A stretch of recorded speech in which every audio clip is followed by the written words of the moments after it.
आज की फाइट, स्वागत आप सभी का। मैं रविंद्र सिंह आपके साथ और आज का मुद्दा बजट उम्मीदों वाला। जी हां, वित्त मंत्री निर्मला सीतारमण कल संसद में अपना 8वां बजट पेश करने वाली हैं और इस बजट से अलग अलग सेक्टर्स को काफी उम्मीदें हैं, लोगों को काफी उम्मीदें हैं। रोजगार, हेल्थ, टैक्स, कृषि, शिक्षा, महिलाओं के साथ घर के किचन को लेकर सभी लोग कल आने वाले बजट पर उम्मीद लगाए बैठे हैं। और अब देखना यह होगा कि इस बजट में सरकार क्या कुछ खास पेश करने वाली है, क्या देने वाली है, क्या लेने वाली है।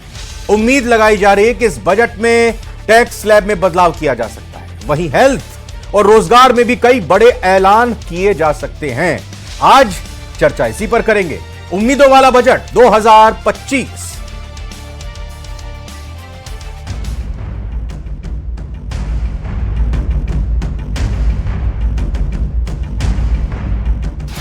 बजट का पिटारा खुलेगा, क्या निकलेगा। ये बजट एक नया विश्वास पैदा करेगा, नई ऊर्जा देगा। गरीब और मध्यम वर्ग के लिए होगा खास। घर खरीदना कितना हो जाएगा आसान।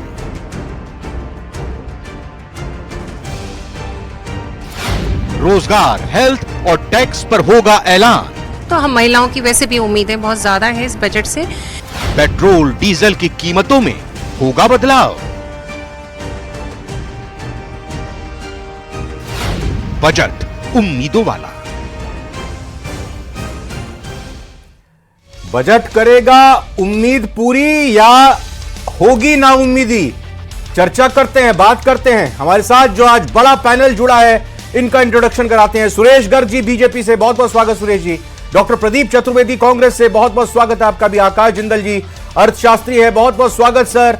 आशुतोष रावत जी वरिष्ठ पत्रकार। राजेंद्र यादव जी किसान नेता, भारतीय किसान संगठन से जुड़े, किसान के पक्ष की भी वो बात रखेंगे। मैं सबसे पहले गुजारिश करूंगा, समय कम रहेगा इसीलिए जल्दी से संक्षेप में टू द पॉइंट सभी मेहमान अपनी बात को रखें। आकाश जिंदल जी, पहला सवाल आपसे। 5 ट्रिलियन की देश की इकोनॉमी बनाना है, 2047 तक विकसित भारत बनाना है और देश की उम्मीद मतलब हर एक देशवासी, हर एक देश के या कहें कि उद्योगों के सेक्टर्स की उम्मीदों को पूरा करना है। आज की तारीख में हमारे देश की अर्थव्यवस्था कैसी है, किस तरह के बजट की अपेक्षा है, कैसा बजट आपको आता हुआ नजर आ रहा है? बड़ा खूबसूरत प्रश्न आपने पूछे। सबसे पहली तो अर्थव्यवस्था। देखिए, अर्थव्यवस्था हमारी दुनिया के अंदर बड़ी इकोनॉमी में से फास्टेस्ट ग्रोइंग इकोनॉमी है। क्लियरली हमारी इकोनॉमी दिखा रही है। आज की तारीख में 8.2% जीडीपी ग्रोथ लास्ट ईयर हमने अचीव की है, रिकॉर्ड की। जबकि बाकी देशों का आपको हाल बता दूं, इंग्लैंड यानी यूके सितंबर और अक्टूबर 2024 में दोनों क्वार्टर्स में नेगेटिव जीडीपी ग्रोथ दिखाई है। यूएस दुनिया की सबसे बड़ी economy, Russia Ukraine war start होने के बाद 2 क्वार्टर्स में लगातार नेगेटिव जीडीपी ग्रोथ दिखाई है। इंग्लैंड की बात कर रहा हूं मैं, सितंबर और अक्टूबर दोनों महीनों में लगातार नेगेटिव जीडीपी ग्रोथ दिखाई है। जर्मनी विश्व की 3rd बिगेस्ट इकोनॉमी, 2023 के एक क्वार्टर में नेगेटिव जीडीपी ग्रोथ दिखाई है। आज भी हम 6.3 से 6.8% जीडीपी ग्रोथ एक्सपेक्ट कर रहे हैं, जबकि ग्लोबल स्लो डाउन चल रहा है। दुनिया भर में दिक्कतें चल रही है, लेकिन हिंदुस्तान की इकोनॉमी अभी भी बहुत स्ट्रांग चल रही है, बहुत सॉलिड चल रही है। 5th लार्जेस्ट इकोनॉमी हम हैं, 3rd बिगेस्ट इकोनॉमी बनने की तरफ बढ़ रहे हैं। जो एक्सपेक्टेशन है, मैं सबसे पहले बता दूं, पर्सनल इनकम टैक्स से मेरी ऑर्गेनाइजेशन आकाश जिंदल का मानना है, जो एग्जम्पशन लिमिट है, जिसे आम भाषा में स्लैब कह दिया जाता है, हालांकि स्लैब सही शब्द नहीं है, 9 लाख होने की संभावना है। उसके अलावा जो हाउसिंग फाइनेंस है वो बड़ा इंपॉर्टेंट है। हाउसिंग फाइनेंस में 1 लाख की एडिशनल एग्जम्पशन मिलने की संभावना है इंटरेस्ट कंपोनेंट सेक्शन 24B में, जिससे हाउसिंग फॉर एवरीवन का नारा पूरा होगा। साथ ही साथ एम्प्लॉयमेंट जनरेशन होगा। और सबसे इंपॉर्टेंट जो घोषणा की मैं उम्मीद कर रहा हूं, संभावना कर रहा हूं, वो है पेट्रोल और डीजल के प्राइसेस में 5 रुपए की कमी। पेट्रोल और डीजल में सेंट्रल एक्साइज जो सेंट्रल गवर्नमेंट चार्ज करती है, वहां रिडक्शन की उम्मीद कर रहा हूं। तो उससे जो है इन्फ्लेशन कम होगी। और इकोनॉमिक सर्वे को अगर देखते हैं हम, इन्फ्लेशन 4% के आसपास की जो है एंटिसिपेट की जा रही है। 2047 तक बिल्कुल क्लियर रोड मैप दिखता है कि हिंदुस्तान एक डेवलप्ड इकोनॉमी होगी। आज एक चीज बता दूं, उसमें जो है उसके अलावा और जो है स्टैंडर्ड डिडक्शन में 50,000 की एडिशनल एग्जम्पशन महिलाओं के लिए, हमारी बहनों के लिए अभी एक महिला की बाइट चल भी रही थी कि उन्हें खास उम्मीदें हैं। 50,000 की एडिशनल एग्जम्पशन की संभावना है। हाँ। ओवरऑल मेरे हिसाब से ये बजट जो है कहीं ना कहीं एक बहुत जबरदस्त बैलेंसिंग एक्सरसाइज होगा। देखिए, एक चीज हमें सच्चाई समझनी होगी, आज ग्लोबल स्लोडाउन के जमाने में हालांकि मोदी सरकार इकोनॉमी को बहुत अच्छी चला रही है, बट जो हमारी फाइनेंस मिनिस्टर बहुत टैलेंटेड हैं, बहुत जो है बहुत ही एनलाइटेंड हैं, बहुत नॉलेज है उनको, बट उनकी झोली में बहुत ज्यादा लड्डू पेड़े नहीं है, डेफिसिट ज्यादा है। तो बहुत ज्यादा जो है सबको लड्डू पेड़े नहीं मिलेंगे, बट होगा क्या, आपको प्रैक्टिकल बात बता देता हूं, एक बड़े लड्डू में से छोटे छोटे टुकड़े सबको दिए जाएंगे, शायद सबका मुंह मीठा प्रयास कराने की कोशिश की जाएगी, कहीं ना कहीं सबको खुश करने वाला बजट होने की उम्मीद है। और साथ ही साथ एक बैलेंसिंग एक्ट, आपको बिल्कुल न्यूट्रल पिक्चर देता हूं, एक लड्डू के छोटे छोटे टुकड़े करके सबको जो है खिला के मुंह मीठा करने की कोशिश की जाएगी, क्योंकि ग्लोबल स्लोडाउन चल रहा है। तो एक बैलेंसिंग एक्ट होगा, ग्रोथ और वेलफेयर, एक तरफ एम्प्लॉयमेंट अपॉर्चुनिटीज को बढ़ावा दिया जाएगा, दूसरी तरफ इन्फ्लेशन कंट्रोल को टारगेट किया जाएगा। तो कहीं ना कहीं इंफ्रास्ट्रक्चर पे भी काफी फोकस रहने की संभावना है, क्योंकि इंफ्रास्ट्रक्चर के ऊपर यह सरकार शुरू से बहुत ज्यादा फोकस देती आई है, और इंफ्रास्ट्रक्चर से एम्प्लॉयमेंट जनरेशन होगी जिसको देश को जरूरत है। चाइना आज कमजोर पड़ा हुआ है, तो ऐसे में मैन्युफैक्चरिंग में हम बड़ी इकोनॉमी बन सकते हैं। ऑलरेडी मोबाइल में हम एक्सपोर्टर बन चुके हैं, स्मार्टफोन्स के अंदर ऑलरेडी डिफेंस के हम एक्सपोर्टर बन रहे हैं। ऑनलाइन ट्रांजैक्शन को मोटिवेट किया जाएगा, 5G पर रिलायंस होगा। और ऑनलाइन ट्रांजैक्शन में दर्शकों को बता दूं, आज दुनिया में सबसे ज्यादा ऑनलाइन ट्रांजैक्शन अगर दुनिया में कहीं हो रही है किसी कंट्री में, तो ना वो दर्शकों अमेरिका है ना चाइना है, मेरा आपका देश भारत है। 48.5% ग्लोबल ट्रांजैक्शंस की ऑनलाइन ट्रांजैक्शन हमारे हिंदुस्तान में हो रही है। तो एक बात तो सीधी है कि ग्लोबल स्लोडाउन में हमारी इकोनॉमी ने झंडे गाड़ रखे हैं, बट फिर भी ये बैलेंसिंग एक्ट होगा, क्योंकि बहुत लड्डू पेड़े बांटने को नहीं है। डॉक्टर प्रदीप चतुर्वेदी, 2008 में जब वैश्विक मंदी आई थी, उस दौरान यूपीए की सरकार की तरफ से देश की इकोनॉमी को संभाला गया था, बरकरार रखा गया था विकास दर की रफ्तार को। अभी आपने आकाश जिंदल साहब को सुना, उनका भी ये कहना है कि इस वक्त जो ग्लोबली सिचुएशन है, उस वक्त में जब हर जगह मंदी देखने मिल रही है, भारत की अर्थव्यवस्था संभली हुई है, सुधर रही है, और कल के बजट में देने के लिए हर किसी वर्ग के पास है, लेकिन इतना भी नहीं कि उसको ये कहा जाए कि झोली भर कर दिया जा रहा है। एक झोली है, उसी झोली से सबको देना है। जी, मैंने जनरल साहब की बात सुनी। सवाल यही, देश में जो 3 वर्ग है, एक उच्च आय वर्ग है, एक मध्यम आय वर्ग है और एक लोअर निम्न वर्ग है। जो नीचे का तबका है वो भगवान भरोसे है, वो सरकार के भरोसे नहीं है। हमारे देश की जो वर्तमान स्थिति और जिस तरह सरकार चल रही है, उसमें वो भगवान भरोसे है, वो सरकार के भरोसे नहीं है, क्योंकि सरकार उसे जिंदा रखने का प्रयास तो कर रही है, लेकिन उसको शक्तिशाली या उसको संपन्न बनाने की कोशिश का कोई प्रयास नहीं हो रहा है। जहां तक मध्यम वर्ग की बात है, मध्यम वर्ग ही इस देश का कर्णधार है और उसका बेस बड़ा है। सवाल यह है कि यही मध्यम वर्ग आज इस वर्तमान समय में अपने अस्तित्व को लेकर जूझ रहा है। आप देखिए, जहां तक बात उच्च वर्ग की है, उन्हें कोई सरकार से कोई लेना देना नहीं है। वो लोग व्यवस्थापक हैं, मैनेजर है, उनके पास संसाधन है, पैसा है, वो अपने अनुसार सिस्टम को बदल सकते हैं, एंजॉय कर सकते हैं, इसलिए उनकी चिंता नहीं है। बात मध्यम वर्ग की है, रोटी कपड़ा मकान, ये बेसिक बुनियाद चाहिए। इसके साथ रोजगार और महंगाई इसकी सबसे बड़ी दुश्मन है।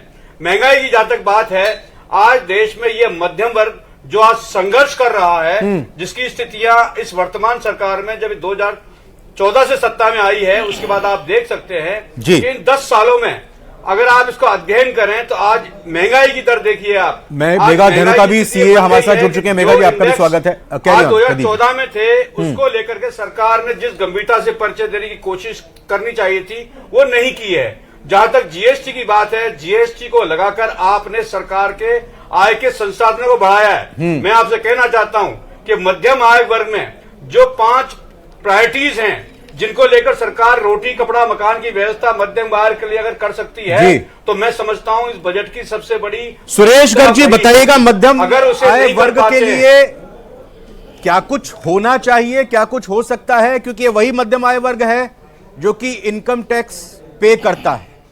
और दूसरी चीज, यहां प्रदीप जी ने कहा कि जो निम्न आय वर्ग है, इसी पर अपनी बात कहना चाहता हूं। हाँ, बोलिए सर, बोलिए प्रदीप जी। देखिए, सवाल यह है कि इस देश में जो पर्सनल इनकम टैक्स है उसकी स्थिति आप देखें 2021 के में जो है भाजपा की सरकार ने, मोदी सरकार ने, अगर आप अध्ययन करें तो देखें कि कॉर्पोरेट टैक्स इनकम टैक्स से ज्यादा वसूला जाता था।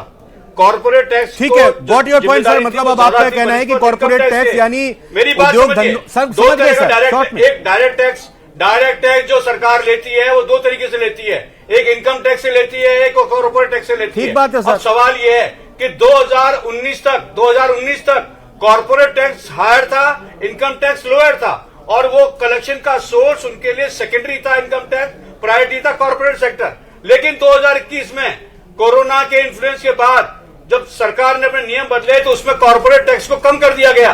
कॉर्पोरेट टैक्स समझ गए सर, आपकी बात को समझ गए। मैं सुरेश गर्ग जी सवाल लूंगा। सुरेश गर्ग जी, इस बार क्या जो कॉर्पोरेट टैक्स और पर्सनल इनकम टैक्स के बीच में जो डिस्पैरिटी है, क्या उसको दूर किया जाएगा?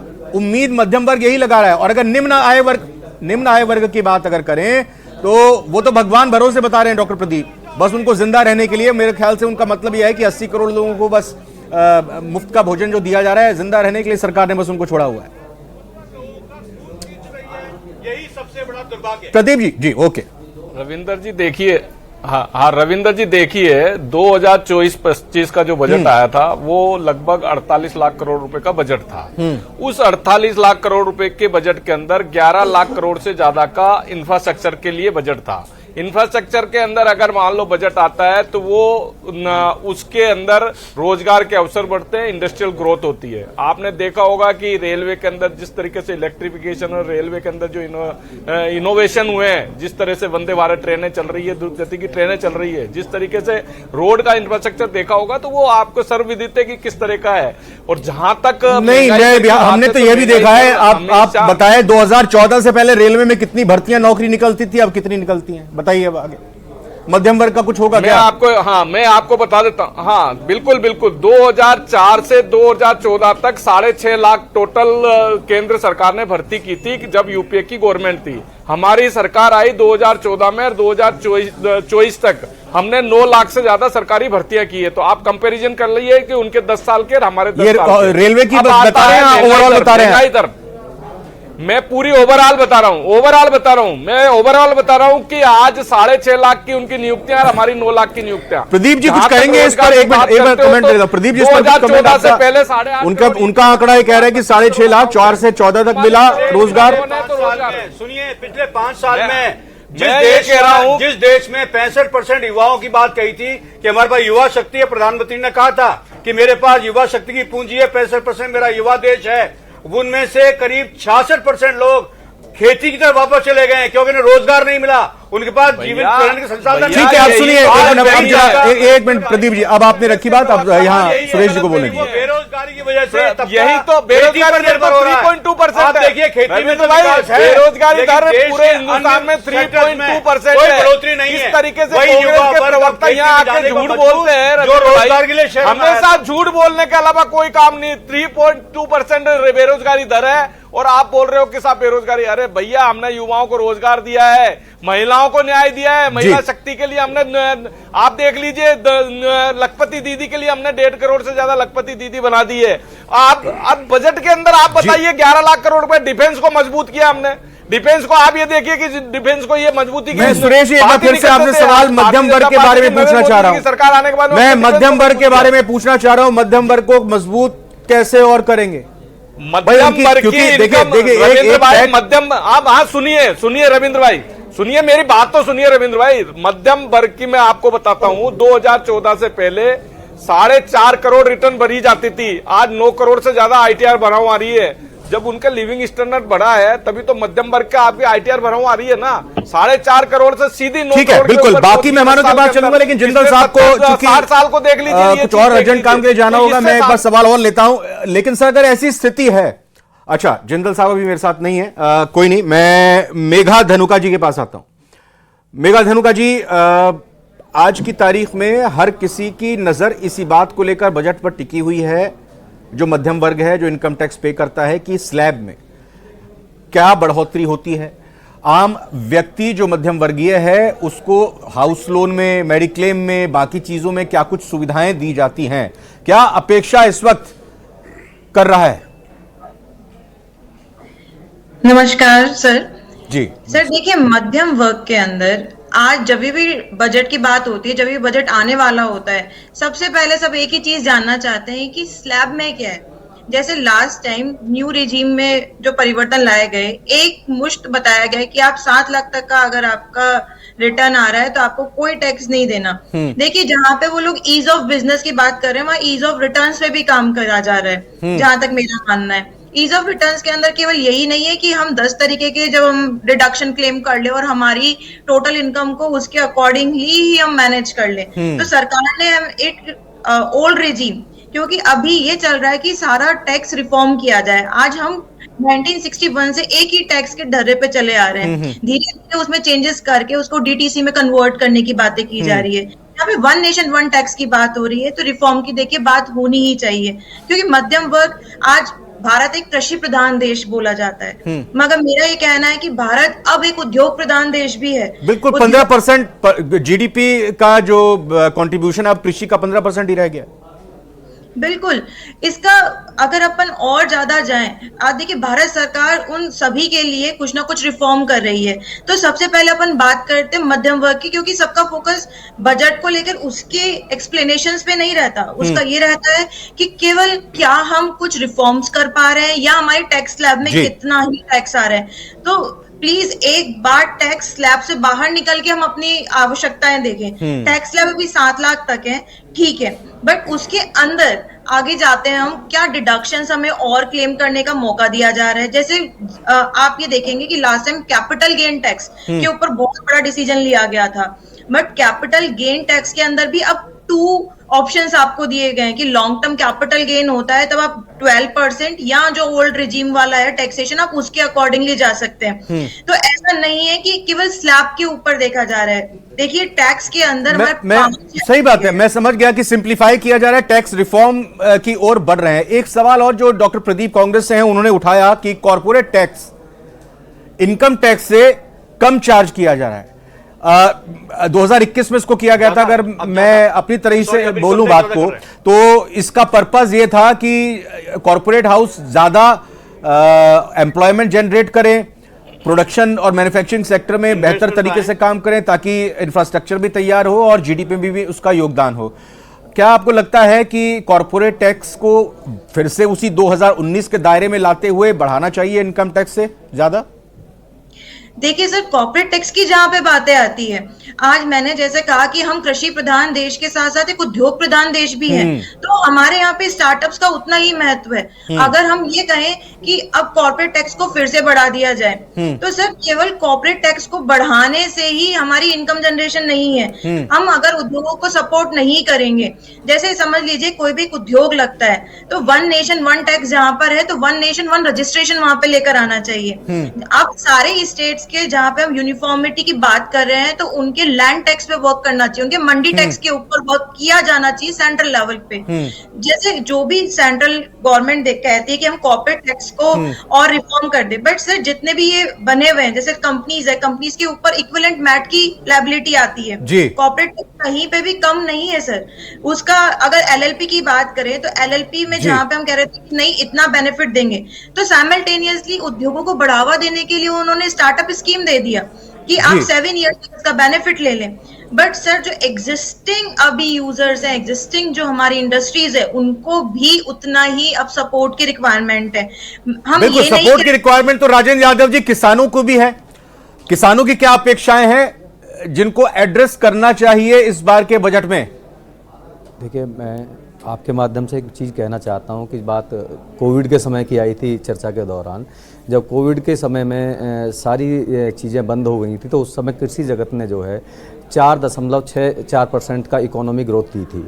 तो कहीं ना कहीं अपनी महत्ता जो है कृषि जगत ने दर्शा दी थी। तो उस महत्वता का भी अधिकार भी है, क्या कहते हैं कि जो बजट आ रहा है उस बजट में जो है कृषि क्षेत्र को ज़्यादा मिलना चाहिए, और कृषि जगत की अपेक्षाएं भी ज़्यादा हैं। ठीक है, क्योंकि पिछली बार भी हम लोगों ने सुना था कि सरकार कह रही थी कि हम जो है किसानों को जो है इंडस्ट्री से जोड़ने वाले हैं, उसके लिए एफपीओ लाने की बात कही थी। तो कहीं ना कहीं अगर ऐसी कुछ चीज़ें और भी आ जाएं जिससे किसानों का जो विकास हो, गांवों का विकास हो, गांवों की तरफ रोजगार चले। जो किसान 2 जून की रोटी के लिए तड़पता है, पूरी साल से साल मेहनत करता है, लेकिन कहीं ना कहीं वो बेचारा या तो बरसात की मार झेल लेता है या कभी सूखा की मार झेल लेता है। तो उससे निकलने के लिए उसको एक आमदनी का एक अलग से स्रोत अगर मिल जाए तो कहीं ना कहीं किसान अपने आप में जो है 2 जून की रोटी खाने के लिए सक्षम हो जाएगा। वही चीज़ किसान जो है आज देश का देख रहा है।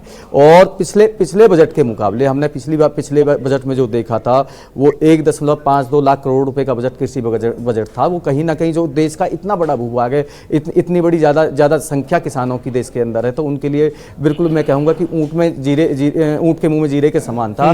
तो वो बजट जो है बढ़ना चाहिए किसानों के लिए, खेती के लिए बढ़ना चाहिए। और जो भी हमारे जो यंत्र हम लोग उपयोग में लाते हैं, खाद है, डीएपी है और यहाँ तक की बीज भी है, ये जीएसटी के दायरे में जो ला दिए गए हैं, जीएसटी से फ्री होने चाहिए। कम से कम किसान को इतनी सहूलियत मिलनी चाहिए।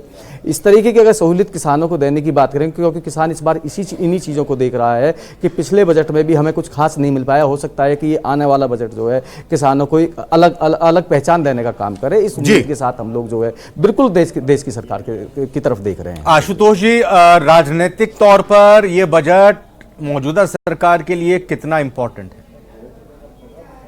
देखिए रविंद्र जी, अगर राजनीतिक तौर पर बजट को देखने की कोशिश करें तो निश्चित तौर पर दिल्ली विधानसभा के चुनाव चल रहे हैं और ऐसे में जब बजट आएगा, 5 तारीख को दिल्ली में वोटिंग है, तो मुझे लगता है कि आज प्रधानमंत्री ने दिल्ली में जो भाषण दिया उसमें 2 चीजों का जिक्र उन्होंने किया भी। एक तो उन्होंने याद दिलाया कि हमने 8th पे कमीशन लागू करने की बात कही और दूसरा उन्होंने कहा कि मां लक्ष्मी की कृपा मुझे लगता है कि पूरे देश पर होने वाली है। तो शायद इस स्टेटमेंट से आप यह अर्थ निकाल सकते हैं कि दिल्ली विधानसभा के चुनावों के मद्देनजर कुछ बड़ी घोषणाएं प्रधानमंत्री करें, जिसमें सबसे बड़ी चीज तो जो बात लगातार कही जा रही है कि टैक्स स्लैब में कुछ वृद्धि हो सकती है। हालांकि मुझे बहुत ज्यादा नहीं दिख रही है, 1-2 लाख रुपए मुश्किल से जो वो भी फर्स्ट स्लैब है उसमें परिवर्तन दिख रहा है।